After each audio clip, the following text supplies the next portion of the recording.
بسم اللہ الرحمن الرحیم۔ السلام علیکم ناظرین، میں ہوں ڈاکٹر علی اور آپ دیکھ رہے ہیں میرا فیس بک اور یوٹیوب چینل۔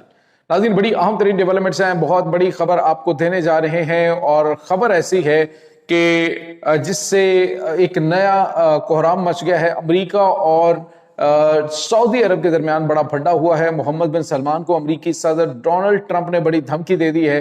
یہ دھمکی کیوں دی گئی ہے؟ جس کے بعد سعودی عرب نے اپنا راستہ جو ہے وہ الگ کرنے کا فیصلہ کیا ہے۔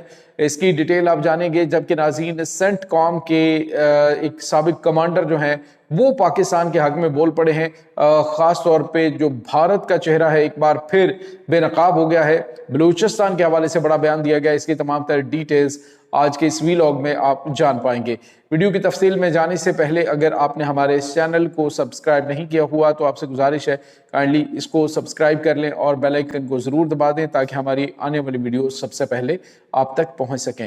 ناظرین، ہم آپ کے شکر گزار ہیں جو آپ ہمارے ویلاگز کو دیکھنے کے لیے وقت نکالتے ہیں اور کمنٹ سیکشن میں اپنی محبتوں کا اظہار بھی کرتے ہیں۔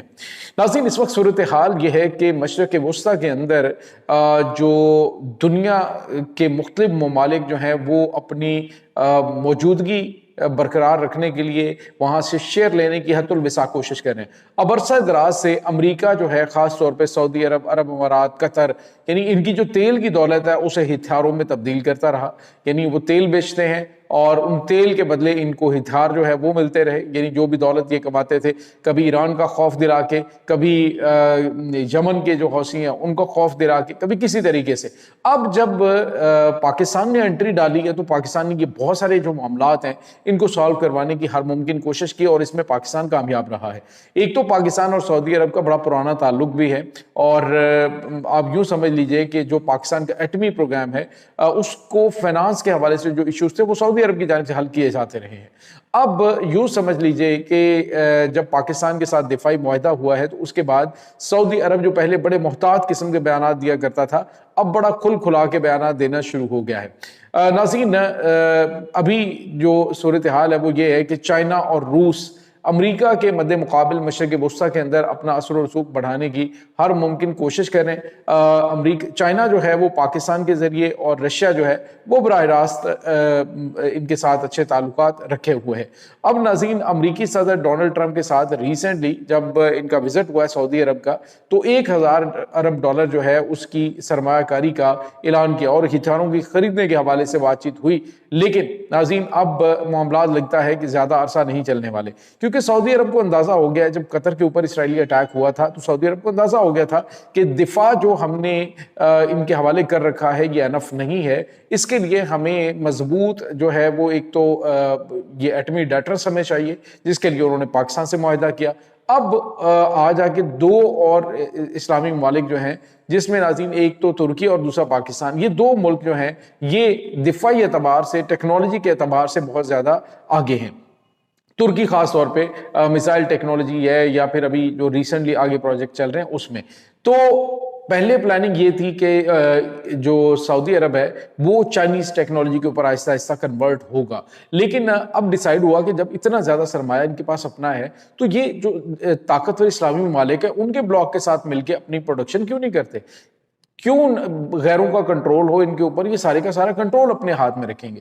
اب ناظرین ہوا یہ ہے کہ سعودی عرب نے ترکی کا جو کان پروجیکٹ ہے، یعنی جو اسٹیلتھ فائٹر جنگی طیارہ ہے، اس میں شمولیت کا اعلان کیا ہے، جس کے بعد امریکی صدر ڈونلڈ ٹرمپ کو آگ لگ گئی ہے۔ ڈونلڈ ٹرمپ نے کہا ہے کہ ایسا ہم نہیں ہونے دیں گے، جب سعودی عرب کی دفاعی ضروریات ہم پوری کر سکتے ہیں تو یہ ترکی کی طرف کیوں جائے گا۔ حالانکہ ناظرین ترکی امریکہ کا اتحادی ہے، ناٹو اتحادی ہے، لیکن اس وقت جو ہے وہ ترکی کا کان پروجیکٹ کے اندر جو ہے وہ سرمایہ کاری کرنا، اس میں شامل ہونا، یہ اس طرف اشارہ کر رہا ہے کہ آنے والے دنوں کے اندر پاکستان، ترکی اور سعودی عرب ہے، قطر ہے، اسی طرح سے بحرین ہے، ایران ہے، یہ تمام ممالک مل کے ایک ایسا بلاک بھی بنائیں گے اور ساتھ دفاعی اعتبار سے یہ ممالک جو ہیں وہ جوائنٹ پروڈکشن بھی کر سکتے ہیں، اور یہ پروڈکشن جو ہے وہ اس وقت پوری دنیا کے اندر جو ہے وہ مانی جا رہی ہے۔ آپ اندازہ لگائیے کہ ترکی اس وقت ڈرون ٹیکنالوجی میں بہت آگے۔ اب رہی بات ایران کی، تو ایران نے جو شاید 136 ڈرون کا ڈیزائن بنایا ہے، امریکہ اس کو کاپی کر رہا ہے، رشیا اس کو کاپی کر رہا ہے، چائنا اس کو کاپی کر رہا ہے۔ یہاں تک کہ ناظرین مغربی ممالک اس کو کاپی کر رہے ہیں، یورپی ممالک، یہ اتنا زبردست جو ہے وہ ڈیزائن انہوں نے کیا ہے۔ تو اس سے آپ اندازہ لگا سکتے ہیں کہ اگر سرمایہ کاری ہو، پابندیاں ان کے اوپر ختم ہوں اور یہ آپس میں اتحاد کے ساتھ، اتفاق کے ساتھ رہیں، تو مسائل جو ہیں وہ کتنے زیادہ ان کے حل ہو سکتے ہیں۔ لیکن امریکہ چاہتا ہے کہ یہ مسائل جو کہ توں رہیں اور ان کو ہم جو ہے وہ روٹی دیتے رہیں، روٹی بنانے کا طریقہ نہ دکھائیں، بلکہ یہ روٹی کہیں جی ہمیں روٹی چاہیے، ہم ان کو روٹی دے دیں، ہم بنا جو رہیں۔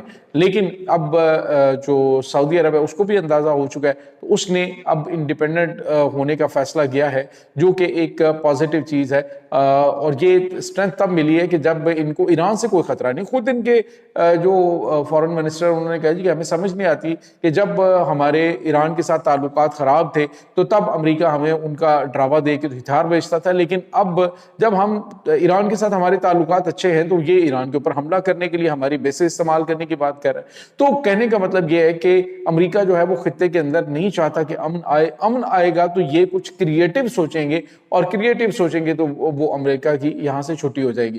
تو یہ چیزیں ناظرین اس وقت جو ہے بڑی پریشان کن ہے امریکہ کے لیے۔ ڈائریکٹ انہوں نے وارننگ دی ہے بن سلمان کو، تو سعودی عرب کی جانب سے کیا جواب دیا جاتا ہے یہ بڑا اہم ہے۔ کیا سعودی عرب اپنے آپ کو پیچھے ہٹا لے گا؟ تو ناظرین ایسا نہیں ہو سکتا۔ سعودی عرب جو ہے وہ آگے بھی بڑھے گا، اور یہاں تک کہ ناظرین وہ جو ایٹمی ٹیکنالوجی ہے اس کی طرف بھی آگے بڑھنے کی بات کرے گا، کیونکہ ریسنٹلی انہوں نے جو معاہدہ کیا ہے سعودی عرب امریکہ کے ساتھ، تو اس میں انہوں نے بات کی کہ ہمیں ایٹمی ری ایکٹرز جو ہیں وہ ہم نے مزید بھی بنانے۔ تو ناظرین یہاں پہ آپ کو یہ بھی بتاتی چلے گی، اور ایک اور بڑی خبر ہے پاکستان کے موقف کے حوالے سے۔ اب سینٹ کام کے جو سابق کمانڈر ہیں وہ پاکستان کے حق میں بولے ہیں۔ ناظرین اس وقت جو سابق کمیونیکیشن کمانڈر ہیں سینٹ کام کے، انہوں نے ایک بیان دیا جس میں انہوں نے کہا جی کہ BLA یعنی جو بلوچستان لبریشن آرمی کے نام سے دہشت گرد تنظیم ہے، یہ کوئی بلوچستان کے اندر علیحدگی پسند یا پھر بلوچستان کو علیحدہ کرنے کے حوالے سے نہیں کام کر رہے، بلکہ یہ سیاسی معاملات کو دہشت گردی کے لیے استعمال کر رہے، اور وہ بھی فورن فنڈنگ کے اوپر۔ ناظرین یہی چیز پاکستان بار بار کر رہا ہے کہ پاکستان کو جو دہشت گردی پاکستان میں کروائی جا رہی ہے، یہ BLA BLF TTP، ان کو دہشت گردوں کو جو سپورٹ فراہم کروائی جا رہی ہے وہ انڈیا کی طرف سے۔ اور جو سابق سینٹ کام کمانڈر ہیں انہوں نے بھی بالکل واضح الفاظ میں کہا ہے کہ اس وقت جو کچھ پاکستان کے اندر ہو رہا ہے اس میں فارن فنڈنگ شامل ہے، اور یہ جو BLA ہے یہ صرف اور صرف ایک دہشت گرد تنظیم ہے، یہ خطرناک ترین تنظیم بن چکی ہے، اور آنے والے دنوں کے اندر یہ خطے کے لیے نہیں پوری دنیا کے لیے خوف کی علامت بن جائے گی اگر اسے لگام نہ ڈالی گئی، اور اسے جو فنڈ کرنے والے ہیں ان کو لگام نہ ڈالی گئی۔ تو ناظرین انڈیا کا ایک بار پھر چہرہ جو ہے وہ بری طرح سے ایکسپوز ہو چکا ہے۔ پاکستان تو پہلے ہی کہتا ہے، اب ایک بار پھر امریکنز جب اس بارے میں بولنا شروع ہیں۔ خود ابھی ریسنٹلی جو نکھل گپتا جو امریکی وفاقی عدالت کے اندر جب اس نے ایکسیپٹ کیا ہے کہ مجھے گرپتوانت سنگھ پنو کو ٹارگٹ کرنے کے لیے وکاس یادو جو کہ را کا آفیسر ہے اس کی جانب سے یہ آرڈر دیا گیا اور اس کی جانب سے مدد دی گئی، تو اس سے اب واضح ہو جاتا ہے کہ بھارت جو دیگر ممالک کے اندر دہشت گردی کرواتا ہے، دہشت گردی کے ذریعے ٹارگٹ کلنگ کرواتا ہے، اور پاکستان کے اندر جو BLA کو ساری مدد فراہم کی جا رہی ہے وہ انڈیا کی جانب سے کی جا رہی ہے۔ اب آنے والے دنوں میں پاکستان کا کیس مزید مضبوط ہو گیا ہے، اب دیکھتے ہیں کہ کس طرح سے پاکستان اس کو پٹ کرتا ہے اور بھارت کو بلیک لسٹ کروایا جاتا ہے۔ یہ ناظرین تازہ ترین اپڈیٹس ہیں۔ اس تمام صورتحال کے بارے میں آپ کا کیا کہنا ہے؟ کمنٹ سیکشن میں اپنے خیالات کا اظہار ضرور کیجیے گا۔ انشاءاللہ بہت جلد ملتے ہیں ایک نئی ویڈیو میں، تب تک کے لیے اپنا بہت سارا خیال رکھیے گا۔ اللہ حافظ۔